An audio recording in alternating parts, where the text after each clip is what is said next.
ভালোবাসার বিনিময়ে কখনো নিজেকে বিলিয়ে দিও না, তাহলে নিজেই বিলীন হয়ে যাবে, ভালোবাসাটাকে কখনোই পাবে না। সব সময় মনে রাখবে, যে তোমাকে সত্যি ভালোবাসবে সে কখনো তোমাকে ছেড়ে যাবে না। হয়তো অভিমান করবে, কিন্তু রাগ করবে না। সে তোমার মনকে চাইবে, কখনোই দেহকে নয়।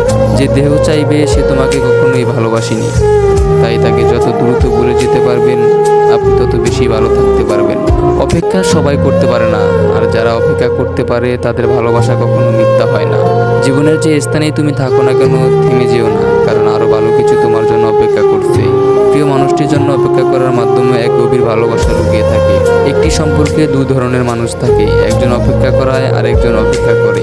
জীবনের শেষ বলে কিছু হয় না, সব সময় নতুন কিছু তোমার জন্য অপেক্ষা করে থাকে। অপেক্ষা করা ভালো, তবে যে মূল্য বুঝে না তার জন্য অপেক্ষা করা বোকামি।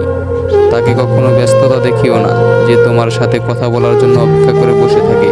প্রিয় মানুষের জন্য অপেক্ষা করে সময় কাটানোর নামই ভালোবাসা। যদি হৃদয়ের সত্যিকারের ভালোবাসা থাকে, তবে অপেক্ষা করার প্রতিটি মুহূর্ত আনন্দ দেয়। কাউকে ভালোবেসে একটা জিনিস বুঝলাম, অপেক্ষাই সেই করে যে কাউকে মন থেকে ভালোবাসে। অপেক্ষা হলো শুদ্ধ ভালোবাসার একটা চিহ্ন। সবাই ভালোবাসি বলতে পারে, কিন্তু সবাই অপেক্ষা করে সেই ভালোবাসা প্রমাণ করতে পারে না।